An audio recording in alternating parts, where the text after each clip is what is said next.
Argentina জাতীয় football দলের পরবর্তী ম্যাচের সময়সূচি ও বিস্তারিত জানতে আজকের ভিডিওটি শেষ পর্যন্ত দেখুন।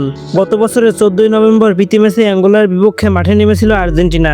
সেই ম্যাচে লিওনেল মেসি এবং লাউতারো মার্টিনেজের করা 2 গোলের সুবাদে অ্যাঙ্গোলাকে 2-0 ব্যবধানে পরাজিত করে আলবিসেলেস্তারা। এরপর থেকে এখন পর্যন্ত আর কোনো আন্তর্জাতিক ম্যাচ খেলেনি আর্জেন্টিনা।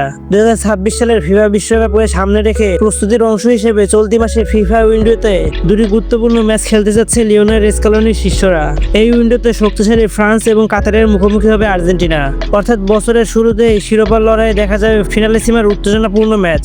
বর্তমানে ফিফা র্যাঙ্কিংয়ে আর্জেন্টিনার অবস্থান 2 নম্বরে এবং স্পেন রয়েছে 1 নম্বরে। র্যাঙ্কিংয়ে শীর্ষস্থানে থাকা আর্জেন্টিনা এবং স্পেনের মধ্যকার এই হাই ভোল্টেজ ম্যাচটি অনুষ্ঠিত হবে কাতারের বিখ্যাত লুসাই স্টেডিয়ামে। 2022 ফিফা বিশ্বকাপের ফাইনালে এই স্টেডিয়ামে ফ্রান্সকে হারিয়ে বিশ্বকাপের শিরোপা জেতে আর্জেন্টিনা বনাম স্পেনের এই বহু প্রতীক্ষিত ম্যাচটি অনুষ্ঠিত হবে বাংলাদেশ সময় 27 মার্চ শুক্রবার রাত 12টায়। ক্যালেন্ডার অনুযায়ী তখন হবে 28 মার্চ। এরপর নিজেদের দ্বিতীয় ম্যাচে কাতারের বিপক্ষে মাঠে নামবে আর্জেন্টিনা। ফিফা র্যাঙ্কিং এ কাতার রয়েছে 56 নম্বরে, যেখানে আর্জেন্টিনা রয়েছে 2 নম্বরে। অর্থাৎ কাতারের থেকে ব্যাপক এগিয়ে রয়েছে আর্জেন্টিনা।